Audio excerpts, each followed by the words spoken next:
کو بولتے ہیں, دین کس کو بولتے ہیں, یہ سمجھ لیں انشاءاللہ اب دعا ہو جائے گی.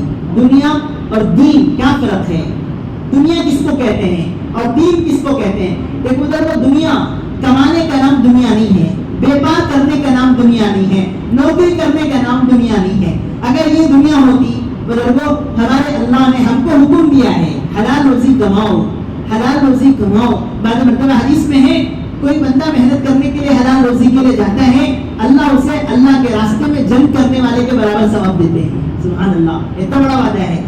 دنیا کس کو کہتے ہیں کہ کوئی بندہ اپنی بیوی بچوں کے ساتھ ہنسی خوشی میں ہے, جی گھر والی بیمار ہے, ہاتھ میں نوالا لے کے کھلا رہا ہے, بچوں کی خدمت کر رہا ہے, نوازوں پوتروں کو اٹھا لے رہا ہے. اب بولو یہ دنیا دار ہے. بولیں گے اگر یہ دنیا ہوتی ہمارے آقا حسن حسین کو کندھوں پہ نہیں اٹھاتے, ہمارے آقا اماں عائشہ کا بچا ہوا جھوٹا نہیں پیتے, ہمارے آقا اپنی بیوی کو لے کے میدانوں میں دوڑ لگا رہے, رننگ ریس کر رہے ہیں.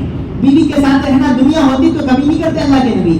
بزرگوں, دنیا اور دین ہم فرق سمجھے کس کو کہتے ہیں.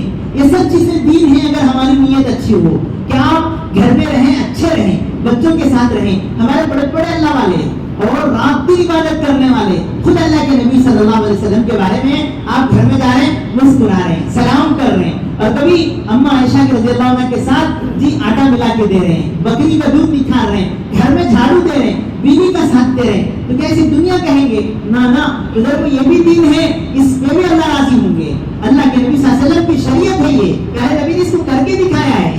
آپ کہیں میں رمضان آ رہے بہن کو کپڑے خریدا وہ سب دے دیا, یہ دنیا ہے. مدرسے کو چندہ دیا, یہ دین ہے. کون کہہ رہا ہے وہ بھی دین ہے, یہ بھی دین ہے. اس وقت میں جی آپ اگر اپنی بہن کی خدمت کر رہے, اللہ کے پیارے نبی صلی اللہ علیہ وسلم کو مبارک دور ہے, ایک قافلہ پکڑ کے لایا گیا قیدی بنا کے, اس میں سے ایک عورت کہتی ہے جاؤ تمہارے نبی سے کہو میں ان کی بہن آئی ہوں. اللہ کے نبی صلی اللہ علیہ وسلم نے کہا میری تو کوئی بہن نہیں, میری کوئی بہن نہیں ہے, بلاؤ اس کو لے کے آؤ. تو وہ آئی, انہوں نے کہا محمد یاد ہے صلی اللہ علیہ وسلم, میں شیما ہوں, حلیمہ سعدیہ کا تم دودھ پیے اس زمانے میں میں نے بھی دودھ پیا ہے, میں تمہاری رضاعی بہن ہوں, دودھ پیتی بہن ہوں. اللہ کے نبی صلی اللہ علیہ وسلم کو یاد آ گیا, ہاں شیما تم میری بہن ہو, بیٹھو. اللہ کے نبی نے بیٹھ کے ان سے اتنی باتیں کی, صحابہ کا مجمع دیکھ رہے ہیں کہ اللہ کے رسول خاتم الانبیاء اشارت پہ چاند کے ٹکڑے ہو رہے, کہنے پہ درخت سلام کر رہے, کنکروں سے کلمے کی آواز آ رہی ہے, آسمان سے وحی کا زمانہ پورا دیکھ کر بھی آپ ایک بھائی بہن کے ساتھ کیسا ہوتا ہے, پیارے نبی نے کر کے دکھایا.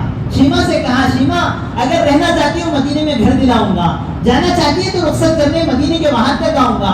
پیارے نبی نے اونٹ پہ بٹھایا شیما کو, ایک اونٹ پہ ہدیے بھر کے نبی چل کے جا رہے ہیں, اپنی بہن کو مدینے کے باہر تک رخصت کر رہے ہیں. امت دیکھ رہی ہے کہ نبی کا دین کس کو کہتے ہیں. ادھر کو یہ بھی دین ہے کہ آپ اپنے بہنوں کا حق ادا کریں.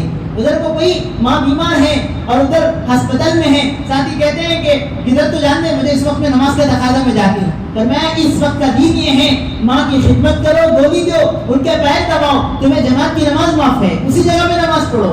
اگر 10 منٹ میں ماں کی خدمت کا تقاضا ہے, مسجد کی نماز تمہیں معاف ہے, وہاں نماز پڑھو. یہ فقہا نے لکھا ہے, اس وقت کا دین وہی ہے. بزرگوں ہم دین پر نہیں سمجھ رہے, اس سے یہ دنیا کا کام ہے. بیوی کو اگر بیمار ہے ہسپتال لے جا رہے ہیں, بچہ بیمار ہے ہسپتال لے جا رہے ہیں, ادھر کو علماء نے لکھا ہے مسجدوں مدرسوں کو دینے سے زیادہ اس وقت بیوی بچوں پہ خرچ کرنے کا ثواب ہے. اس مال کا اللہ اجر دیں گے آخرت میں, اس کا اللہ تعالیٰ ثواب دیں گے. لوگ اسے نہیں سمجھتے ہیں. ادھر کو یہ بھی دین ہے, عین دین ہے.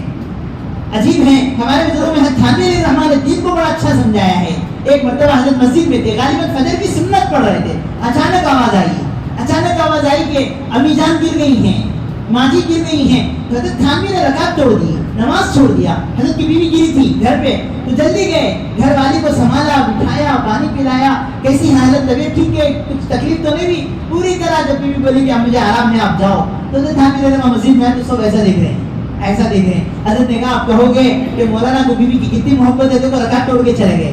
حضرت نے صاف کہا دیکھو میرے اللہ کو میرے نمازوں سے زیادہ اس وقت میری بیوی کو میری ضرورت تھی. اس وقت کا دین یہ ہے میری بیوی کو سنبھالتا.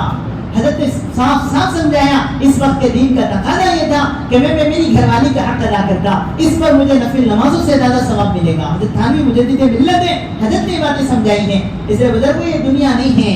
جی آپ حنین میں بیٹھے, جعرانہ میں آپ علیہ السلام کا جی لوگ سمجھتے ہیں وہاں سے احرام باندھنا سنت ہے، ماشاءاللہ مبارک ہو، ہمارے نبی نے جعرانہ سے احرام باندھا ہے۔ جعرانہ آج بھی وہ طائف کے راستے کی جگہ ہے جہاں لوگ احرام باندھتے ہیں۔ اللہ کے حبیب بیٹھے ہیں، مال غنیمت آیا ہے جی، حوازن و ثقیف کے قبیلے فتح کیے تھے آپ نے، اتنا مال کبھی نبی کی زندگی میں نہیں آیا جتنا حنین کے موقع سے آیا تھا۔ 2 وادیاں بکریوں سے بھری ہیں جی، اونٹوں سے بھری ہیں، پیارے نبی بیٹھے ہیں صلی اللہ علیہ وسلم، ایک بڈھی عورت چل کے آ رہی ہے اور سیدھے نبی کے پاس آ رہی ہے۔ اللہ کے حبیب صلی اللہ علیہ وسلم کھڑے ہو گئے، اپنی چادر بچھایا، اماں یہاں بیٹھو۔ صحابہ حیران ہے، ایک بڈھی کتنی خوش نصیب ہے، پیارے نبی چادر بچھا رہے ہیں، کون ہے یہ؟ ہمارے آقا نے فرمایا یہ وہ ماں ہے بچپن میں جس کا میں نے دودھ پیا ہے، حلیمہ سعدیہ، یہ میری دودھ پلاتی ماں ہے۔ بزرگ ماں کا اکرام کرنا دنیا ہوتا، ہمارے نبی کبھی یہ کام نہیں کرتے۔ تو یہ ہمارا دین ہے بزرگوں، گھر میں رہو وہ بھی دین ہے، ماں باپ کی خدمت وہ بھی دین ہے، بیوی بچوں کے حقوق ادا کرنا وہ بھی دین ہے، اور سب سے بڑھ کر تجارت کرنا۔ اگر یہ دنیا ہوتی بزرگوں، ہمارے آقا صلی اللہ علیہ وسلم کے 10 صحابہ ایک مجلس میں جن کو اللہ کے نبی نے جنتی ہونے کی خوشخبری سنائی، ابو بکر، عمر، عثمان، علی، زبیر، حضرت طلحہ، سعید بن جبیر، عبد الرحمن بن عوف، ان کے نام دیکھو، ان کی سیرت پڑھو، ان میں سے ہر صحابی کروڑپتی تھے، ہر صحابی کروڑپتی تھے۔ ان کی دولت حساب ڈالتے ڈالتے سیرت نگار حیران ہے، کتنی دولتیں یہ چھوڑ کے گئے ہیں، اتنی بڑی دولت میں اللہ کو راضی کر کے گئے، جنتی بن کے گئے۔ تو ادھر وہ مال رکھنا دنیا ہوتی، یہ صحابہ کبھی مال نہیں کماتے جی۔ جس وقت میں حضرت صحابہ کرام رضی اللہ عنہم مدینے گئے ہیں، لکھا ہے لوگوں نے یہودیوں نے ان پہ جلن سے جادو کروایا تھا کہ مسلمان تجارت نہیں کر سکتے، ان کے بیپار نہیں ہو سکتے اور ان کی اولاد نہیں ہو سکتی، لیکن بزرگوں صحابہ اللہ کو ڈرتے تھے، ان کی تجارتیں ایسی بابرکت تھیں کہ ان کا جادو دھرا کا دھرا رہ گیا اور مدینے کے کروڑوں پتی بنے ایک صحابی۔ تو ادھر کو دنیا کمانا، تجارت کرنا، حضرت ابوبکر صدیق کے بارے میں آپ نے سنا ہوگا، خلیفۃ المسلمین بنائے گئے ہیں اور کپڑوں کا گھٹا لے کر سر پہ لے کے مدینے میں نکلے۔ حضرت عمر سے ملاقات ہوئی، امیر المومنین کہاں جا رہے ہیں؟ کہہ رہے بھائی تمہیں ذمہ داری تو دی ہے، بیوی بچوں کو کون پالے گا، اس لیے میرا دھندا ہے کپڑوں کا، میں بیچنے جا رہا ہوں۔ فرمایا آپ بیپار پہ گئیں گے تو امت کے مسئلے حل کون کریں گے؟ معلوم ابوبکر صدیق بادشاہ فروش تھے، کپڑوں کے تاجر تھے، انٹرنیشنل ملکوں کو ان کا کپڑا جاتا آتا تھا، سارے عرب ابوبکر کو پہچانتے تھے، اتنے بڑے تاجر تھے ابوبکر صدیق رضی اللہ عنہ۔ تو ادھر کو بیپار کرنا یا وقت کی دولتوں میں رہنا، فرمایا یہ دنیا نہیں ہے بلکہ مشکات کی حدیث ہے، ایک تابعی کا فرمان ہے، لولا هذه الدنانير لتمندر بنا هؤلاء الملوك، اگر آج انسان اپنی ضرورت کے بقدر دولت نہیں رکھے گا تو ادھر وہ کوڑیوں پہ لوگ ایمان بیچیں گے۔ ہمارے نبی نے فرمایا قادت فقر ان یکون کفرا، میری امت پر غریبی آئے گی، میری امت ایمان بیچے گی۔ آج جا کے پوچھو، سچوں میں جا رہی ہیں برقع پہن کے ہماری مستورات کیوں جا رہی ہیں؟ یہاں سے خرچ ملتا ہے، یہاں 150 روپے پیسے ملتے ہیں، ایک وقت کا کھانا ملتا ہے، بیویل سنیں گے۔ ہماری عورتیں بزرگوں جی برقع پہن کے ایمان بیچ رہی ہیں جا کے چند پیسوں کے خاطر جی، ذرا قرضہ مل گیا چھچوں میں جانے تیار ہو رہی ہیں۔ ہمارے نبی نے بہت پہلا کہا تھا کہ اب یہ غربت کا، تنگیوں کا زمانہ گزارنے کا نہیں ہے، اچھے رہیں بزرگوں۔ اس کا نام دنیا نہیں ہے کہ لوگ کمائیں، دنیا کس کو کہ یہ سب دین ہے بزرگوں۔ ہمارے دین، ہمارے نبی صلی اللہ علیہ وسلم نے جو کیا، صحابہ نے جو کیا، بزرگان دین نے جو کیا، وہ سب کا سب دین ہے۔ دنیا ہوتا ہے تو یہ لوگ کبھی نہیں کرتے۔ اب سنیں دنیا کس کو کہتے ہیں؟ فرمایا وہ دولت دنیا ہے، وہ کمائی دنیا ہے، وہ نوکری دنیا ہے، جس نوکری جس کمائی میں پڑھ کر بندہ اللہ کو بھولے، اللہ کے نبی کو بھولے، دین کو بھولے، غریبوں کا مذاق اڑائے، جس دولت کے آنے کے بعد فخر و مستی آ جائے، غرور و تکبر آ جائے، یہ بزرگوں یہ دولت دنیا ہے، اللہ سے محروم کرنے والی ہے۔ اور یہ دنیا جس کے بارے میں ہمارے نبی نے بہت ڈرایا ہے، اس سے بچو، اس سے بچو، یہ وہ چیزیں ہیں۔ دیکھیں بہت مرتبہ اچھے ہوتے ہیں، تھوڑی سی دولت کے بعد انسان کی حالت بدلتی ہے۔ ہم نے شاید حضرت امام صاحب سے واقعہ بہت سنا ہوگا کہ مفسرین لکھتے ہیں کہ ایک بندہ حضور کے زمانے میں آیا، اس نے کہا ثعلبہ کہ میرے نبی میرے حق میں دعا کرو، میں مالدار بن جاؤں۔ اللہ کے نبی نے کہا جس حال میں رہو خوش رہو، اللہ آرام سے رکھا ہے۔ میں کہا نہیں، میں مالدار بننا چاہتا ہوں، بہت نیکی کرنا چاہتا ہوں۔ آپ نے 3 مرتبہ سمجھایا، نہیں مانا، تو حضور نے دعا کر دی اللہ ثعلبہ کے مال میں برکت دے دے۔ اور وہ برکت آئی حضور کی دعاؤں سے کہ ان کے بکریوں کے ایسے بچے ہوئے جیسے ٹھنڈ کے موسم میں ہمارے یہاں غسل پیدا ہوتے ہیں، وہ چنٹیوں کو پر آ جاتے ہیں، کپے کیڑے پیدا ہوتے ہیں، ایسا جو بکریوں میں، ان کے اونٹوں میں برکت ہوئی۔ اب ثعلبہ کا حال ہو گیا، 5 وقت مسجد میں پڑھنے والے بندے، کیا ہوا بکریاں بڑھ گئی تو مدینے سے ذرا باہر جانا پڑا۔ اب جو ہے 2 نمازوں میں آ رہے ہیں، بقیہ 3 نمازیں چٹ اپنے یہاں بکریوں کے پاس پڑھ رہے ہوں گے۔ پھر ایک وقت آیا بکریاں اور بڑھی تو اور ان کو آؤٹ آف مدینہ جانا پڑا، صرف جمعہ آ رہے ہیں، بقیہ نمازیں وہیں ہو رہی ہیں۔ ایک عرصہ گزر گیا، آپ علیہ السلام ایک مرتبہ یاد بھی فرمایا ثعلبہ دکھتا نہیں کہاں گیا، کیا اس کی دولت بہت ہو گئی ہے، اب وہ اپنے دولت کی حفاظت کے لیے مدینے کے باہر گیا ہے، یہ ہو رہا ہے۔ آپ علیہ السلام پر جب آیت اتری خذ من اموالہم صدقۃ تطہرھم، کہ آپ زکات وصول کریں، اس سے ان کے مال پاک ہوتے ہیں، اللہ کے نبی نے ایک صحابی کو ذمہ داری دی، اونٹوں کی اتنی زکات ہے، بکریوں کی اتنی زکات ہے، گایوں کی، آپ نے طے کر کے بھیجا۔ تو صحابی کے وصول کرنے والے عامل صدقہ جب پہنچے ثعلبہ کے پاس تو لے کے سنایا حضور نے پرچی بھیجی ہے اور تمہارے مال میں اتنی زکات فرض ہوتی ہے۔ تو اس بندے کے زبان سے نکلا ہل ہی الا وقت الجزیہ، یہ تو ٹیکس لگتا ہے، انکم ٹیکس کی طرح تم ہم سے مال لینے آئے ہو، کیا ضرورت ہے اس کی، میں نے میرے محنت سے مال کمایا ہے، میں نہیں دوں گا۔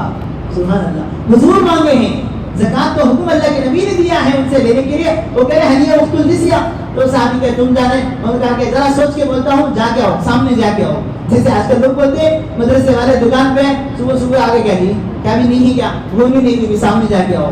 اللہ معاف فرمائے، یہ آنے والے کی برکت سے بھونی نہیں جمع ہو جائے گا، آپ اللہ کے نام پہ دے دو، اللہ برکتوں کے دروازے کھولیں گے، ہمارے یہاں یہ نہیں ہے۔ تو انہوں نے کہا آگے جا کے آؤ، تو بیچارے وہ آگے گئے، وہ جو آگے والے صحابی تھے ان کے پاس جب کہا میرے نبی نے بھیجا ہے، تو کہا خوش آمدید، اہلا و سہلا، آؤ کیا دینا ہے اس میں سے، کہا دیکھو تمہارے مال میں اس کی یہ اونٹ فرض ہوتی ہے۔ انہوں نے کہا یہ اونٹ اچھی نہیں ہے، میں اس سے اچھی اونٹ دینا چاہتا ہوں، میرے نبی مانگے ہیں۔ انہوں نے کہا دیکھ بھائی فرض اتنا اچھا ہے تو اور اس سے اچھی چیز لانے چاہتے ہیں، نبی کے پاس جا کے دے رہے، حضور کو جا کے اپنا جگہ پہ خوشی خوشی وہ نواز نبی کے دربار میں گئے، واپس پھر ثعلبہ کے پاس آئے، کیا ہوا بھائی سوچ لیا ہوگا، نہیں مجھے ابھی نہیں سمجھ میں آیا، میں خود آ کے بات کر لوں گا، جاؤ۔ جب وہ عامل صدقہ وہ وصول کرنے والے نبی کے پاس آ رہے، حضور نے دور سے دیکھتے ہی کہا ویحک یا ثعلبہ، ویحک یا ثعلبہ، ہلاکت ہو ثعلبہ، تیرا مال تجھے برباد کر دیا، تیرا مال تجھے برباد کر دیا۔ سامنے ان کے کوئی رشتہ دار بیٹھے تھے، دوڑ کے گئے، جا کے سنایا حضور کی زبان سے تجھے بددعا نکل گئی، حضور تجھ سے ناراض ہو گئے، چل۔ تو وہ بھاگ کے آیا، نبی مجھے معاف کرو میں دینا چاہتا ہوں۔ انہوں نے کہا کہ رب العالمین نے تیرا مال لینے سے مجھے منع کر دیا ہے، اب نہیں دوں گا میں تیرا مال۔ تو وہ بیچارہ گیا اور پھر ابو بکر کے زمانے میں آیا، ابو بکر نے کہا نبی جس چیز کو نہیں دی میں کیسے لے سکتا ہوں۔ عمر کا زمانہ آیا، حضرت عمر نے انکار کر دیا۔ عثمان غنی کے زمانے میں منافق بن کے مرا ہے، ایمان کے بغیر مرا ہے۔ بزرگوں اس کو کہتے ہیں دنیا کہ جب تک نہیں تھی صف اول کی نماز تھی، ہر ایک کو سلام کرتے، سب سے محبت سے پیش آتے، علماء کی قدر کرتے، سب تھا۔ جب سے 4 پیسے آ گئے ہیں اب پایا سر پہ چڑھا ہے، اب بات چیت بدل گئی ہے، انداز بدل گیا ہے۔ کسی غریب پھپھو خالہ کے گھر کے جانے کو انسلٹ سمجھتے ہیں، میرے اسٹیٹس کے لوگوں سے بات کروں گا، میرے لیول کے لوگوں سے ملوں گا۔ بزرگوں یہ اگر آ رہا ہے یہ ہمارا نشہ ہے، یہ ہمارا مال ہمیں ہلاکت میں لے جا رہا ہے۔ دولتیں ہوں پھر بھی بزرگوں اخلاق اچھے ہوں، تواضع ہو، اللہ کا حکم نہ ٹوٹے، میری دولت میں رہ کر میری دولت کا نشہ مجھے اللہ سے دور نہ کرے۔ بزرگوں ایسی اگر دولت ہے تو وہ دنیا نہیں ہے، وہ بھی عین دین ہے۔ ہمارے آقا صلی اللہ علیہ وسلم جب تبوک کا اعلان کیے ہیں، عثمان غنی رضی اللہ عنہ جو اشرفیہ لا کے دیے ہیں، 10,000 لشکر کا ذمہ میرے ذمہ ہے، حضور ان کے آنے جانے کا پورا خرچہ میں دوں گا۔